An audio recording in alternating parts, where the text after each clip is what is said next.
1000 1500 उर्स होता है हिंदुस्तान भर में।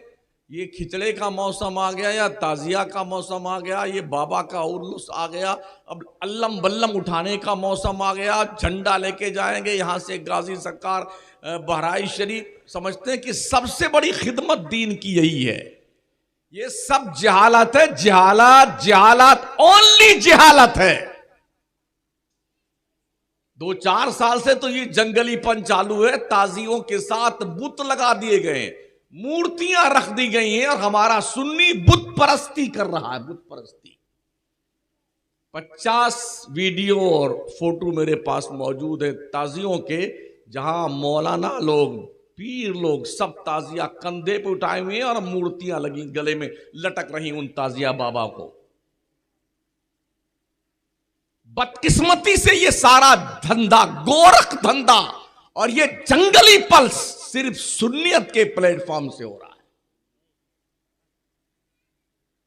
मौलाना डर के नहीं मारे बोलता नहीं बेचारा, अगर बोल दिया तो सिटवा नाराज हो जाएगा, बोल दिया तो सदर सेक्रेटरी खजांची नाराज हो जाएंगे, कमेटी नाराज हो जाएगी, अगर बोल दिया तो नजराना कट जाएगा, आगे फिर बुलाए नहीं जाएंगे। ये वो खौफ है जो इंसान को हक बोलने से रोक रहा है। और गुमराही के इस दलदल में हमारी कौम का बच्चा, बूढ़ा, जवान, मर्द, औरत सब दलदल में धंसे जा रहे हैं। कौन जिम्मेदार इसका है? हमने पूरे मुल्क में लोगों से पूछा है क्या है ताजिया, कोई जवाब किसी के पास नहीं। किसके गम में उठाते हो, क्यों बनाते हो तुम ताजिए? तुम्हें हुसैन के नाम पे ताजिया तो याद आता है, हुसैन का करबला में आखिरी सजदा याद नहीं आता? 3 दिन भूखे प्यासे रह करके कोई माई का लाल करबला में इस कंडीशन में भी उनकी सजदे और उनके इबादत का रंग कोई बदला हो तो मुझे बताओ।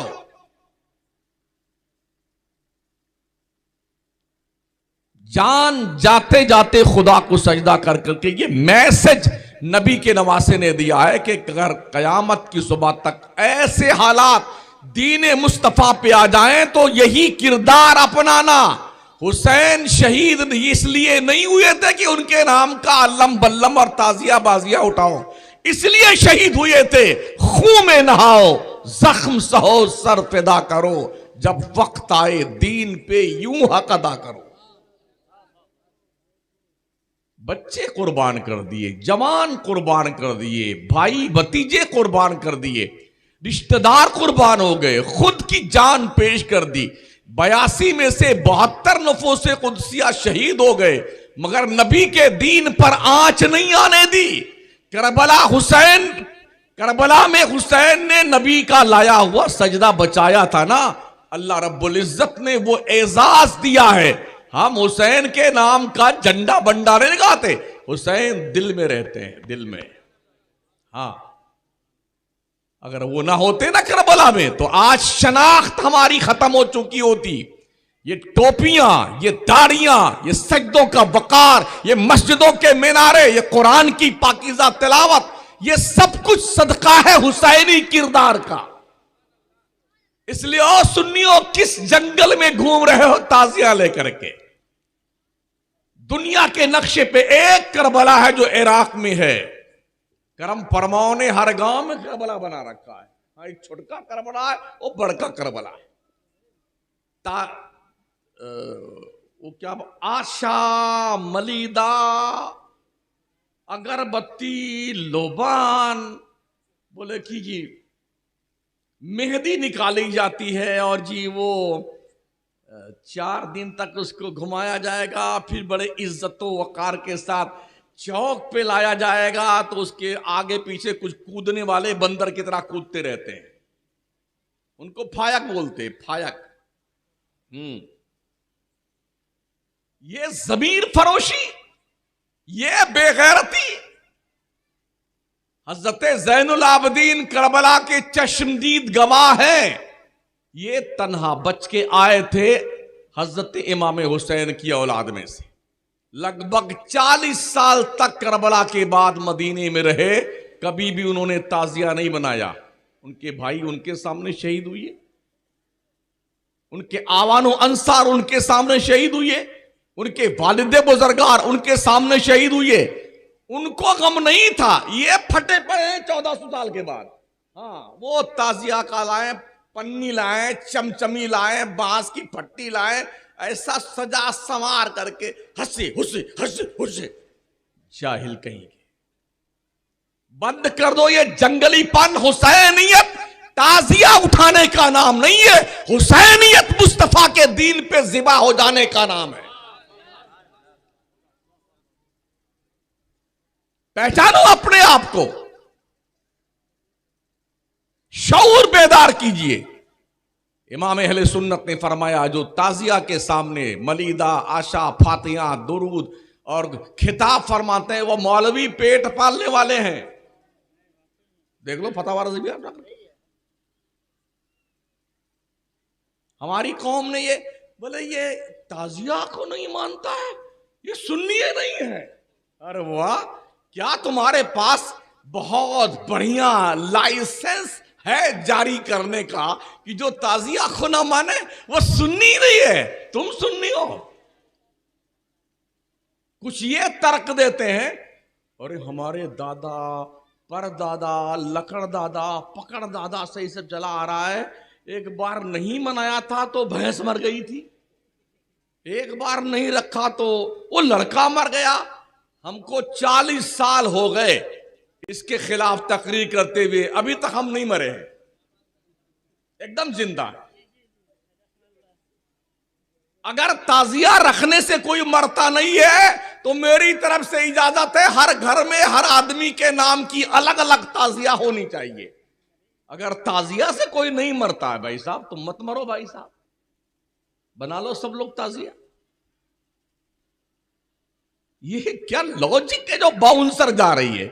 ताजिया रखेंगे तो मरेंगे नहीं, बीमार नहीं होंगे। हमने ऐसे ऐसे ताजियादारों को मरते हुए देखा, नाक रगड़ रगड़ करके वो मरने की दुआएं मांगते और मौत नहीं आती। इसलिए खुदा के लिए और सुन्नी अपने हाल पर रहम करो, अपने हाल। ताजिया ताजियत से बना है। ताजियत कहते हैं जिसके यहां कोई मर मुरा जाए ना, उसके यहां जाकर के गम के अल्फाज कहना, भाई साहब सब्र कीजिए, इन्नल्लाह मअस-साबिरीन, सबके साथ ऐसे ही होता, इसको ताजियत कहते हैं। तो क्या करबला वालों को तुम मुर्दा मानते हो? अरे करबला की शहीद मुर्दा की जिंदा। कुरान जिनके जिंदगी की गारंटी देता हो, जब वो जिंदा है तो ये ताजिया वाजिया क्या बला है? इसका मतलब यह है, इसके पीछे रीजन यह है जहनी अय्याशी, बेगैरती, बेशर्मी, मिल्लत की बहु बेटियों को बरसरे बाजार रुसवा करना, गली कूचों में जुलूस निकाल करके पैसा वसूलना और हंगामा बपा करना और अपनी जहालत का ढोल पीटना, ताकि लोगों को लगे बहुत बड़ा इसकी मोहब्बत का शौक चर्रा रहा है इमाम हुसैन की मोहब्बत में। हमने कभी नहीं देखा, करबला जाके आए वहां ताजिया नहीं देखा हजरत हमने। अभी हम फिर 12 तारीख को जा रहे हैं Karbala, Baghdad, Kufa, Najaf, Karbala, कासिमैन सब देखा कई बार, फिर भी जा रहे हैं। झुक झुक के देखा इमाम हुसैन के मजार के आसपास, इस जाली से उस जाली से, अब्बास अलमबरदार के उधर, हजरत मुस्लिम बिन अकील के यहाँ, मौला अली करमल्लाहु ताला वजहुल करीम के यहाँ, शहजाद गाने मुस्लिम के यहाँ मुसय्यब में देखा, कासिमैन में देखा, कोई नहीं, पूरे इराक में कहीं को ताजिया नहीं, ना छुटका है ना बड़का है। ये हिंदुस्तान के हमारे लोग पगलाए हुए बेटे, इसी में लगे हुए हैं लोग।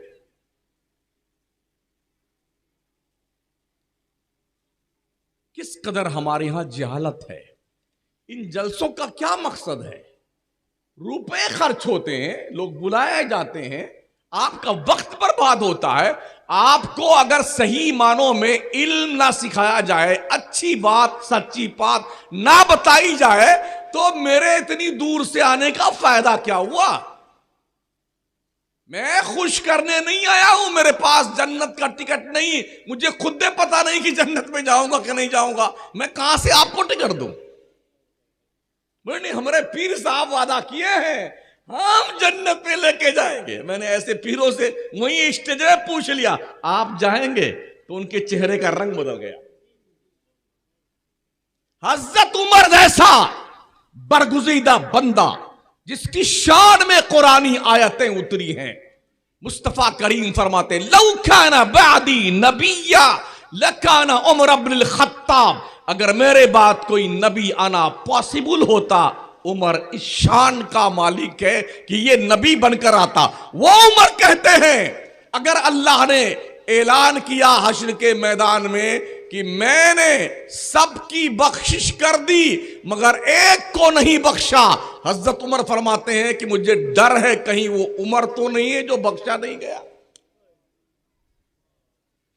जिनकी नेकियां आसमान के सितारों के बराबर है, जिनको देख के शैतान डर के मारे रास्ता बदल देता था।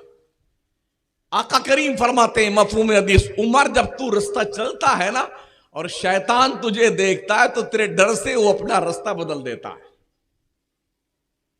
ये वो उमर कहते हैं और फरमाते हैं अगर अल्लाह ने ये ऐलान किया मैंने किसी को नहीं बख्शा मगर एक को बख्शा है, तो फरमाते हैं मैं उम्मीद रखता हूं रब की जात से वो उमर ही बख्शा गया होगा।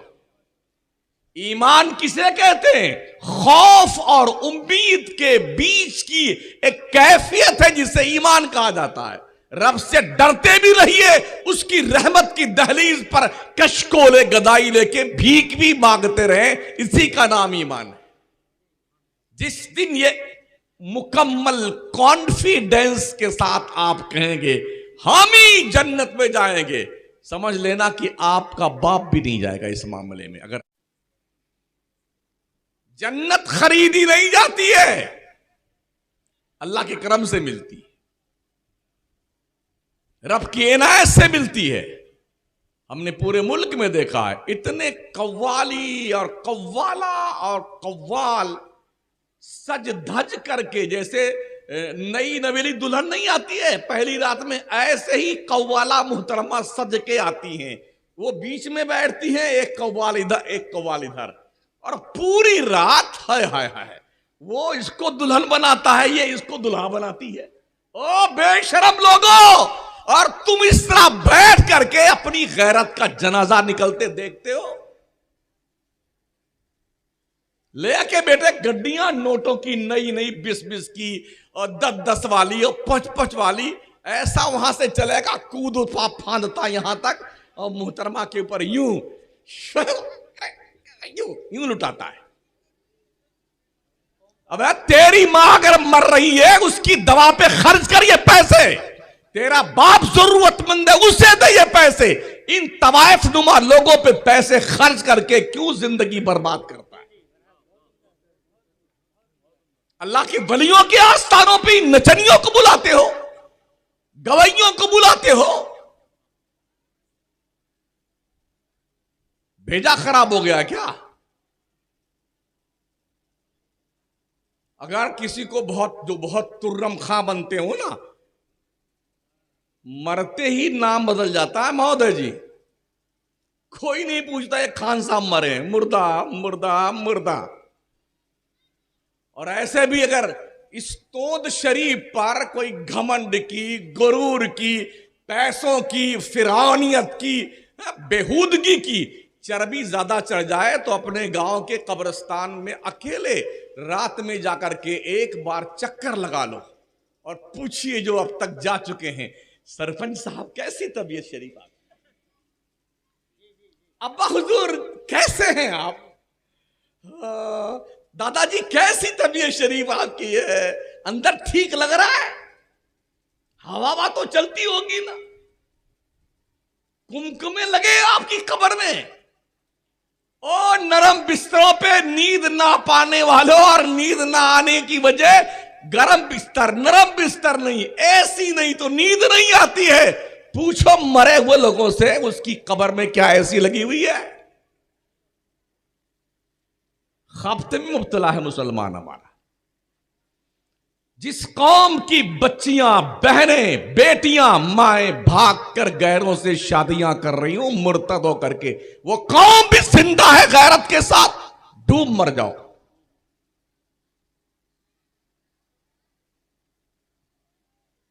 मुल्की पैमाने पे एक कुत्ते के खिलाफ संघर्ष किया जा रहा है जिसने हमारे नबी की शान में गुस्ताखी की थी। अब तक उसके खिलाफ कोई एक्शन नहीं।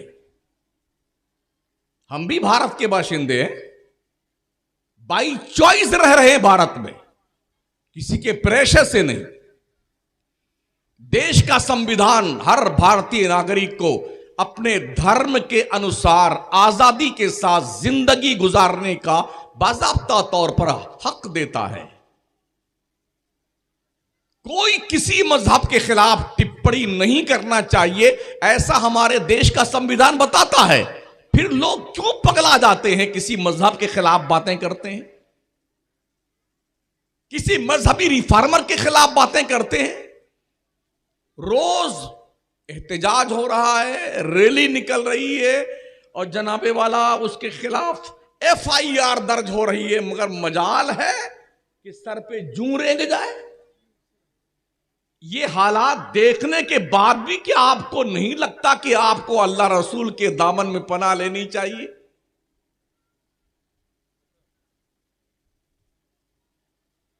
वो तो पागल हो गया था जिन्ना। हाँ, कई दोस्तों ने कहा, हमारे गैर मुस्लिम दोस्त, पाकिस्तान को बिल्कुल मिला लेना चाहिए हिंदुस्तान में। हमने कहा भी बिस्मिल्लाह कीजिए, बिल्कुल मिला लेना चाहिए पाकिस्तान को हिंदुस्तान में। वो अटूट हिस्सा हमारे भारत का है। दिया किसने था, उसके नाम का पता लगाओ। किसने बांटा था देश को? हमने थोड़ी बांटा था। उस पगले ने मांग की और उसको देके साइड में कर दिया गया। अगर ऐसा ना होता तो शायद हम भी प्रधानमंत्री बनते इस देश में।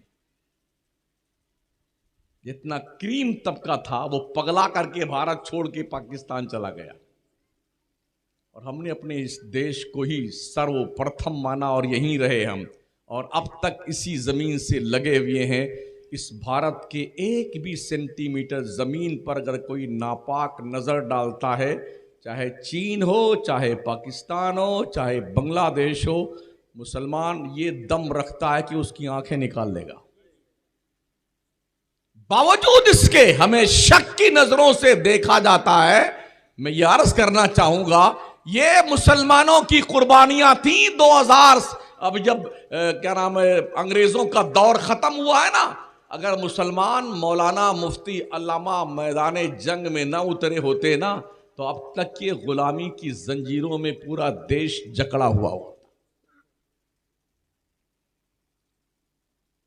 हम सब भूल गए। बस सुबह से शाम तक इस होटले बैठे हैं, वहां बैठे हैं, गप्पे चल रही हैं, समोसा पकौड़ी कचौड़ी खाए जा रहे हैं, जैसे बकरियां कचर कचर खाती हैं हरदम। ऐसी चल रहा है सब कुछ। इतना समय आपके पास है बर्बाद करने का? 2 घंटा, 3 घंटा, 4 घंटा, यार किसको कहते हैं? बोले टाइम पास कर रहे हैं। ये तो ऐसे ही पास हो जाएगा, चाहे तुम पास करो चाहे ना करो। हर बच्चा चाहता है मैं जल्दी जवान हो जाऊं, कोई जवान नहीं चाहता कि मैं बूढ़ा भी हो जाऊं। मगर क्या गजब का बुढ़ापा है, कोई चाहे चाहे ना चाहे वो जल्दी तशरीफ ले आता है। आईना में चेहरा देखने का बड़ा शौक लोगों को होता है ना, इसलिए कि उसमें चेहरा दिखाई पड़ता है। अगर आईने में किरदार दिखाई पड़ने लग जाए तो शीशा कोई नहीं देखेगा। इसलिए अपने हालत जार पे रहम करो, अपने घर के बच्चों की बच्चियों की तरबियत करो। ये जो फालतू के पैसे इस हुलूस में, बाबा के उस हुलूस में, उस कव्वाली पे, उस ढोल बाजे तबले पर और सरंगी पर और कव्वाल और कव्वाला पर और जी ताजिया और खाजिया पर, ये पैसे इकट्ठा करो और अपने पीर के नाम, अपने अब्बा के नाम, गौस पाक के नाम, गरीब नवाज के नाम, आला हजरत के नाम, मखदूम सिमनानी के नाम की कॉलेज बनाओ, स्कूल बनाओ, यूनिवर्सिटी बनाओ, दारुल बनाओ, ताकि बच्चे आपके ग्रेजुएट हो, क्वालिफाइड हो, दीन के दायरे में रहते हुए दुनिया की कौमों के आंखों में आंखें डालकर देखने का हौसला पैदा करें। आज हमारी बच्चियों को गैरों के कॉलेज में एडमिशन इसलिए नहीं मिलता है कि वो बुर्का पहन के आती हैं। पहले इबा उतारिए, निकाब उतारिए, तब एडमिशन दिया जाएगा। हम आए दिन पढ़ते हैं अखबारात, मीडिया के हवाले से खबरें मिलती रहती हैं। क्या मुसलमान इतना इतना मंगता हो गया है, इतना फकीट्टा हो गया है कि ये अपना स्कूल नहीं बना सकता है? बंद कर दो, जलसे बंद कर दो और साल भर के जलसों का पैसा इकट्ठा करके एक यूनिवर्सिटी हम बना सकते हैं और अपनी मुस्लिम कम्युनिटी के बच्चों को बाज़ाब्ता स्कॉलरशिप दे करके उन्हें तालीम दी जाए ताकि डॉक्टर, इंजीनियर, लॉयर, आईएएस अफसर, आईपीएस बने। दुनिया यही तो चाहती है ना कि मुसलमान कौम और एससी, एसटी, ओबीसी माइनॉरिटीज के स्टूडेंट्स जो है वो पढ़ने ना पाएं। और हमारी कौम ऐसे ही नहीं चाहती है। चलो 10वीं तक बाई ग्रेस पास हुआ ना, बेटा गुड्डू बंबई चले जाना, किसी होटल में कोई प्लेट व्लेट साफ करते रहना, कहीं जाकर के बटन टांगते रहना, 2-4-5 हजार रुपया मिलेगा तो अम्मी का पान तक का खर्चा निकल ही जाएगा। हम इसी में खुश हैं।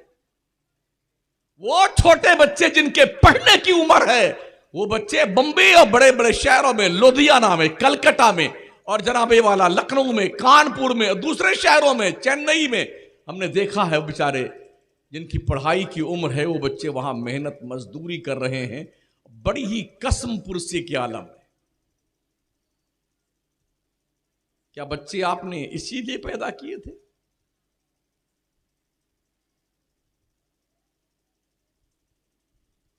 इतना सब कुछ होने के बाद भी हमारी समझ में कुछ नहीं आता है। ऐसी बेसुध कौम तो हमने अब तक नहीं देखी है।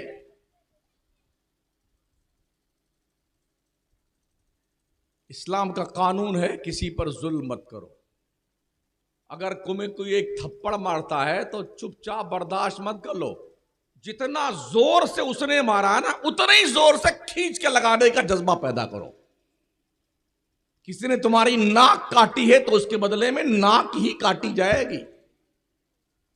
तुम्हारी आंख किसी ने फोड़ी है, उसके बदले में आंख फोड़ी जाएगी। इसी का नाम इंसाफ है। और जब तंग आ गई हमारे मुल्क की हुकूमत, तो सुषमा स्वराज ने, जब वो अपने दौर में अपने दल की नेता थी विपक्ष में, तो उन्होंने बरजस्ता यही कहा था पार्लियामेंट में कि सऊदी का कानून लागू कर दो भारत में, ताकि बलात्कार और रेप के केस बंद हो जाएं। एहसास है ना तुम्हें? ये सऊदी के बाप का कानून नहीं है, रसूल पाक का कानून है, अल्लाह का कानून है। इंसाफ यही है कि बलात्कारियों को सजा दी जाए। शादीशुदा है तो उसे गड्ढे में गाड़ करके पत्थर मार मार के मार डालो। एक मरेगा ना तो 1000 लोगों की आंखें आंसुओं से तर हो जाएगी। अभी 1 महीना पहले सऊदी अरबिया में 7 पाकिस्तानियों ने किसी एक बच्ची के साथ सेनाबिल जबर किया, पकड़े गए। एक बाली मुजरिम ठहरे, 7 के हाथ पीछे बांध दिए गए। भरे मजमा में बरसरे बाजार उनकी गर्दन ऐसे काटी गई, मारा धड़ाम से, मुंडी उधर धर उधर। ये 7 मारे गए हैं ना, तो 7 लाख को इबरत हासिल होती है कि यार ऐसा नहीं करना चाहिए। इसे कहते हैं इस्लाम का कानून। और यहां तो बलात्कारियों को हार फूल पहनाया जाता है, जानियों का इस्तेकबाल किया जाता है। वारे क्या मुल्क हमारा है, जहां पर पापियों को शरण दी जाती है, जालिमों की हिमायत की जाती है, बदकारों को बाज़ाब्ता तौर पे सपोर्ट किया जाता है, मगर इस्लाम इन तमाम चीजों पर चौकड़ी लगाता है ताकि दुनिया में इंसाफ कायम हो, ना कोई जुल्म करे बड़ा छोटे पर, ना कोई किसी के खिलाफ ऑब्जेक्शन करे। कानून को सब फॉलो करो, कानून को हाथ में कभी मत लो, ताकि मुल्क का निजाम दरहम बरहम ना होने पाए। तो मैं अर्ज कर रहा था साथियों, ये जो अरबों रुपए हमारे सुन्नियों के इस बकवास पे खर्च होते हैं ना, सिर्फ मुंबई महाराष्ट्र का मुसलमान मुहर्रम के महीने में, एक महीने में कम से कम 1 अरब रुपए का खिचड़ा खा जाता है।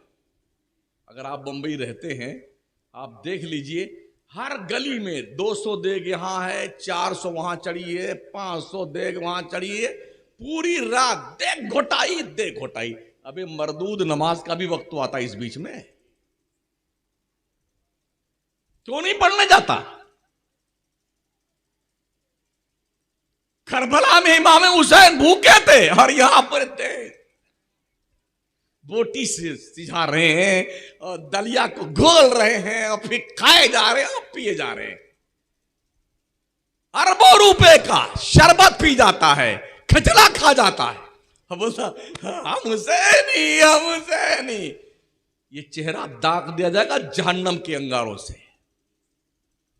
तुमने इस्लाम की तस्वीर को मस्ख करने की नापाक जसारत की है, इसलिए सोचिए और 100 बार सोचिए, अपने बच्चों तक आप दीन कैसे मुंतकिल कर सकते हैं। आज के वक्त का सबसे बड़ा चैलेंज ये है, जो आपके सीने में ईमान है, इस ईमान को अपने बच्चों के दिल में ट्रांसफर करने का कोई आपके पास सिस्टम है? मदरसे में तो कोई 5% बच्चे पढ़ने आते हैं, और मदरसों का हाल यह है कि कहीं की ईंट, कहीं का रोड़ा, भानुमती ने कुंभा जोड़ा। दरवाजा लगा है तो खिड़की टूटी हुई है, खिड़की टूटी है तो दरवाजा लगा हुआ है, दरवाजे भी हैं तो कुंडी नहीं है जरा। हाँ, बाथरूम में उसकी भी कुंडियां टूटी हुई हैं। एक बार तो हम धोखे चले गए, धोखे में इस्तिंजा करना था, अंदर के तो कुंडी टूटी हुई, वो तो खैरियत था, कोई आया नहीं।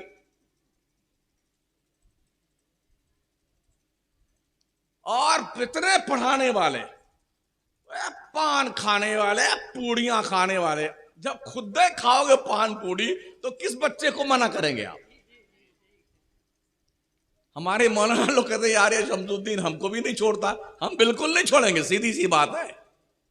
हमें फिर बुलाना चाहे मत बुलाना, मुझे शौक नहीं चल रहा था तकरीर का। हाँ, पूरी सीढ़ी पे ऐसे थूक थूक करके लगता है कि यहां कोई इंसान नहीं, जानवर बसते हैं। अगर मच्छर के रोकने के लिए जालियां लगा दी ना खिड़कियों में, तो ऐसे उसमें सुराख कर लेंगे और बड़े अदब के साथ उतनी दूर पिचकारी जाए।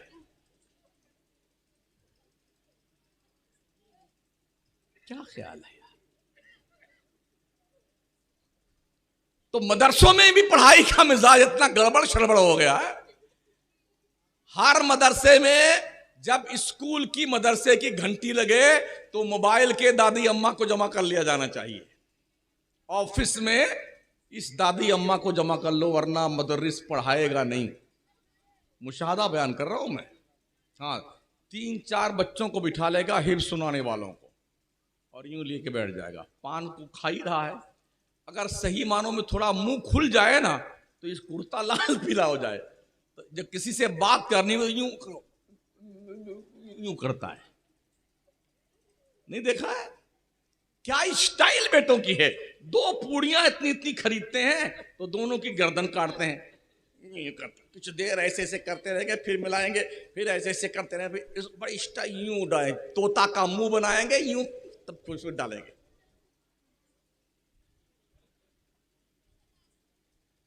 मेरे नबी ने फरमाया था जिसके मुंह से बदबू आती हो, जो कच्ची लहसुन कच्चा प्याज खा ले, जब तक मुंह की बदबू खत्म ना हो जाए हमारी मस्जिद के करीब ना आए। ये सरकार ने फरमाया था।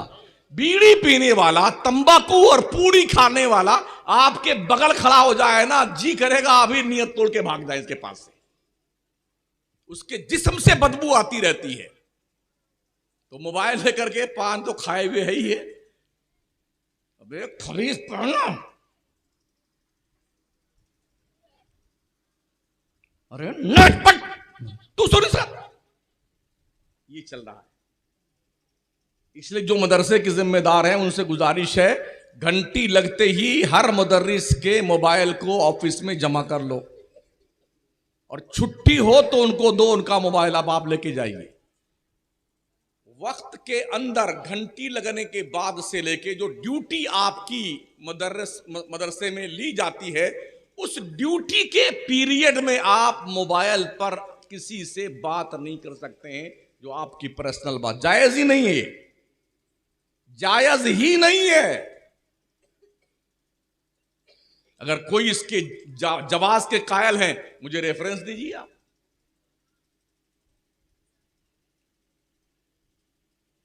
बहुत बुरा हाल है। तो मदरसों की कंडीशन ये है, बच्चे, अब माए कह रहे, गुड्डू को पढ़ाने के लिए बड़ा शौक है, उनको नहला धुला करके कपड़ा वपड़ा बढ़िया पहना करके, शर्ट बढ़िया पहना, इन किया, पैंट वैन में जूता मोजा, काजल पाउडर लगा के, टाई फाई पहना करके, नजरा वजरा पार करके, फिर वो गुड्डू के पापा को जगाती, अरे उठिए ना, टाइम हो गया, उठिए ना। वो आधी पैंट पहने भागता है पुर से मोटरसाइकिल लेकर के। और जब मदरसे की बारी आती है ना, उस बच्चे के लिए जो स्कूल कॉन्वेंट पढ़ने जा रहा है, देसी घी का पराठा बनाती है माँ, आमलेट बनाती है, चॉकलेट रखती है, पैसा रख देती है, और फिर उसे बलाएं लेती है, जा बेटे पढ़ने। और जो बेचारा थोड़ा मंद बुद्धि है, कम ज्ञानवान हो, उसको 2 थप्पड़ मारते, चल मदरसा में, 2 घंटा मौलवी का दिमाग खा के आ जाएगा।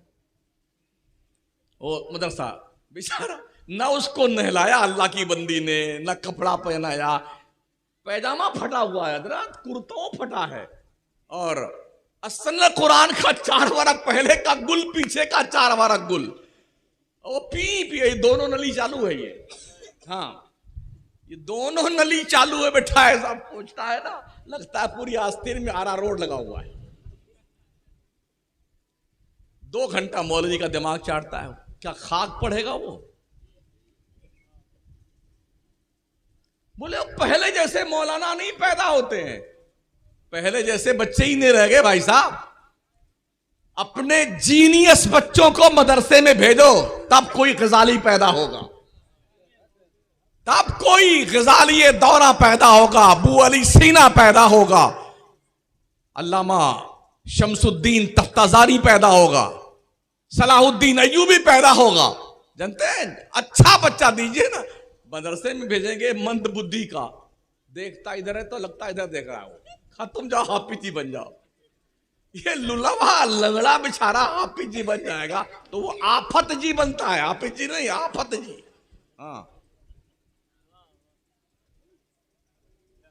ओ मालदारों, अपने बच्चों को, जो जीनियस बच्चे हैं उन्हें मौलाना बनाओ। जैसे मैं बोलता हूं ना, सीने पे चढ़ करके, जब तक बच्चे ऐसा आलिम नहीं बनेंगे ना, तब तक कौम में सुधार नहीं हो सकता है। और जो बच्चा आपसे दब के पढ़ेगा, अरे सेठ साहब आ रहे हैं, अभी फतियां कराएंगे तो लड्डू मिलेगा, हाँ वो बंबई वाला सेठ अभी आ रहा है तो वो भी सेब पे फातिया करवाएगा तो एक एक सेब मिलेगा। इस चक्कर में जो बच्चे रहते हैं ना, वो कभी भी उस सेठ की आंखों में आंखें डाल के बात नहीं कर सकते। उसे पता है इसका सेब संतरा हमने खाया है। ऐसे बच्चों को दो मदरसे को, और सिर्फ स्कूल की तालीम पर अगर तुमने ये सोचा है कि हमारे बच्चे बहुत बढ़िया दीनदार बन जाएंगे। अभी 2 महीना पहले एक वीडियो मैंने देखी, यूनिवर्सिटी के पढ़ने वाले बच्चे मिस्र गए घूमने के लिए, मुसलमानों के, वहां के म्यूजियम में गए तो फिरौन की वहां लाश मौजूद थी, वो वहां नियत बांधे फातिहा पढ़ रहे थे फिर उनकी लाश पे। जिस कौम के बच्चों को यही पता ना हो फातिहा पढ़ी कहां जाती है, क्या तवक्को रखते हैं कि आपके बच्चे ये जान सकते हैं कि दीन क्या है? ये कॉलेज की तालीम, यूनिवर्सिटी की तालीम भाई साहब ये। और अब तो कोई पूछने भी नहीं आता, बस उठाया मोबाइल की दादी अम्मा को, सर्च वर्च किया, ओहो ये डॉक्टर जाकिर नाइक साहब है, ये इंजीनियर साहब है। एक बात मुझे बताओ, अल्लाह न करे आपका हाथ पैर टूट जाए तो आप क्या करेंगे? अस्पताल जाएंगे, यहां स्टेज पे आएंगे, शमसुद्दीन कादरी साहब मेरा हाथ पैर ठीक कर दीजिए, मेरे पास आएंगे आप? सीधे गोंडा भागेंगे आप। बड़े अस्पताल में जाएंगे, जो जिसका जानकार है उसी डॉक्टर के पास आप जाएंगे। ईएनटी का प्रॉब्लम है तो बाउंड स्पेशलिस्ट के पास आप नहीं जाएंगे। शुगर का पेशेंट कोई है तो उस बंदे को किसी दूसरे फंड के मालिक डॉक्टर के पास नहीं जाते देखा जाता है। अगर किसी को जो है दिल की बीमारी अटैक की तो गुर्दे के डॉक्टर के पास नहीं जाएगा, वो दिल के डॉक्टर के पास जाएगा। क्या अलमिया है? आदमी को सीखना है नमाज का मसला, वो मौलाना के पास नहीं आता है, वो डॉक्टर के पास जाता है। ये गुर्दा चोरी करने वाले तुम्हें दीन क्या बताएंगे? ये तुम्हें क्या बताएंगे दीन?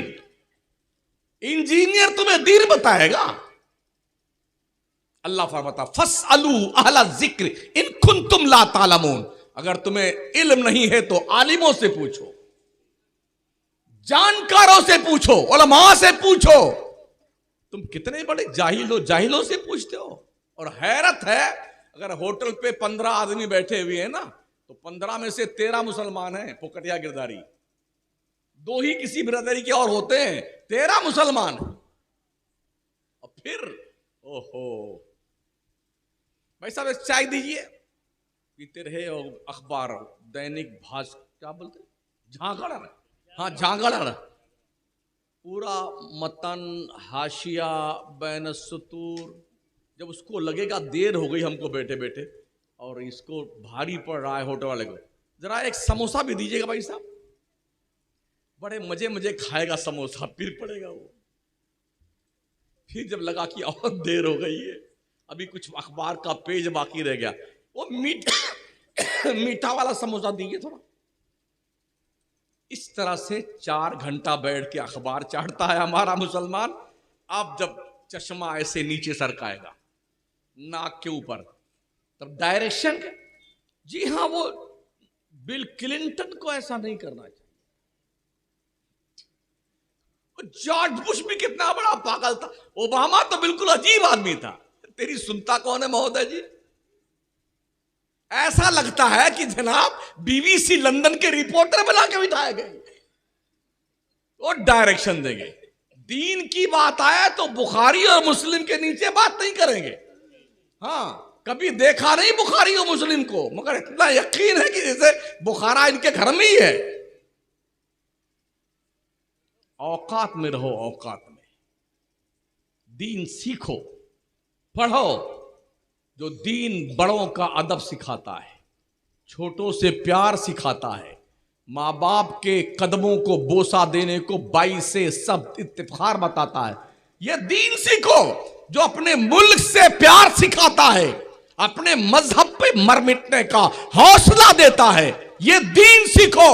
और यह दीन तुम्हें मदरसों में मिलेगा।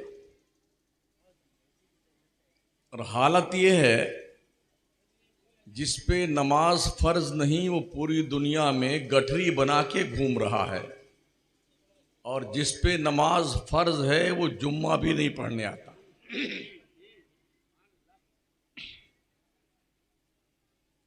और हमारे इन जलसों के जरिए से जो हमारी कौम की इस्लाह होनी चाहिए थी, वो करीब करीब ना के बराबर है। क्योंकि जितने भी खतीब हमारे तशरीफ़ लाते हैं वो तकरीर जमाने के लिए तशरीफ़ लाते हैं। पूरा बताएंगे कि हमारे नाम के साथ ये अलकाब लिखिए, तब हम आएंगे जलसे में। और जब कमरे से वो निकलेंगे तो वहीं से उनके नाम के नारे लगने चाहिए कि तूफान मिल्लत तशरीफ ला रहे हैं। तो बड़ा अलमिया है हमारी जमात का, अरबों रुपए एयरली मुसलमानों के, सुन्नियों के जलसों पे खर्च होते हैं। रिफंड हमारी कौम को कुछ नहीं मिलता सिवाय वाह वाह वाह वाह वाह सुभान अल्लाह जिंदाबाद जिंदाबाद, इसके अलावा और कुछ नहीं। इस पूरे मजमे में अगर मैं पूछ लूं कि मुक्तदी की कितनी किस्में हैं, उसके अहकाम क्या हैं, कोई एक नहीं जानता हो।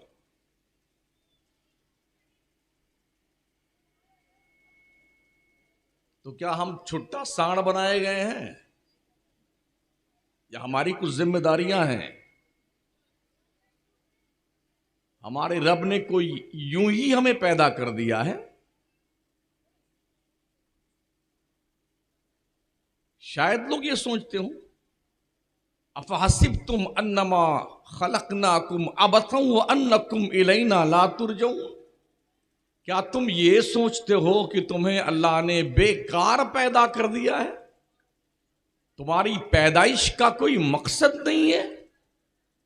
और क्या तुमने ये सोच रखा है तुम्हें मरने के बाद अल्लाह के यहां जाना नहीं है?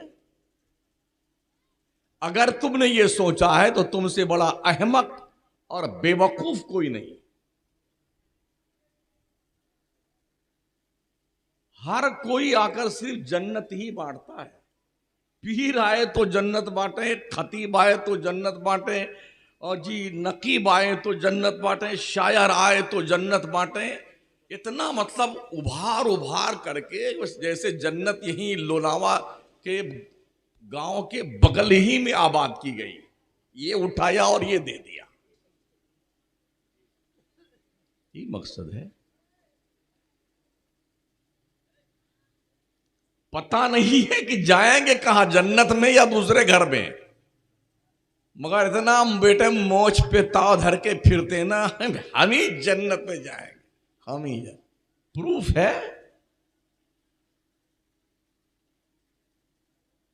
हमारे जलसों में अगर कौम को अल्लाह का खौफ दिलाया गया होता तो हमारे सुन्नियों की तादाद मस्जिदों में ज्यादा होती, मजारों पे नहीं।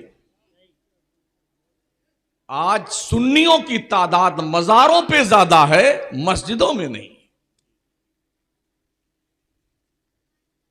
और शायद हमारी सुन्नी कौम ने यह समझ रखा है कि जो मजार वाले बुजुर्ग लोग हैं ना, चाहे नमाज एक को मत पढ़ो, ये सब पकड़ के जन्नत में ऐसे ढकेलेंगे, ये तेरी ये तेरी ये तेरी। पूरे हिंदुस्तान के बुजुर्गों की बात तो छोड़ दीजिए, जो सारी दुनिया के वलियों का ताजदार शेख अब्दुल कादिर जिलानी गौसे आजम बड़े पीर दस्तगीर हैं, वो फरमाते हैं अगर बेनमाजी मुसलमान मर जाए तो उसको कब्रिस्तान में दफन मत करो, उठा के गड्ढे में फेंक दो। कहां बैठे हैं आप कि नमाज नहीं पढ़ेंगे और जन्नत में जाएंगे?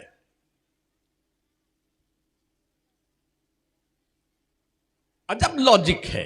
सियासत हमारे पास नहीं, क़यादत हमारे पास नहीं, दौलत हमारे पास नहीं, सोर्स हमारे पास नहीं, दुनिया में कोई हमें घास नहीं डालता, इतनी जिल्लत है, कोई शऊर नहीं। बस इतने बड़े से सियासतदान लोग हैं, इतने दिमागी लोग हैं कि शायद इनसे बड़ा अबू अली सीना, सुकरात और बुकरात भी इनका शागिर्द था। हाँ, जब बैठेंगे चाय के ढाबली पे तो लंदन और अमेरिका से नीचे बात नहीं करते। जिनकी उनके घर की मुर्गी नहीं सुनती ना, वो लेक्चर देते हैं अमेरिका, ब्रिटेन और जर्मनी और कनाडा को। मतलब यह कि हमारा सियासी शऊर मर चुका है और मकसदियत के भेंट चढ़ने के बजाय बेमकसदियत के तुरबत पर डफली बजा रही है, और फिर भी लोग बड़े खुश हैं। आज़ादी हिंद से लेके अब तक का जो हमारा अपना तजर्बा और हमने जो पढ़ा है वो यही है कि इस कौम को इतना ज़्यादा जलील कर दिया गया है कि अब आज की तारीख में मुंह खोलने से ये कौम डरती है, बोलने से डरती है, मस्त अपने हाल में है।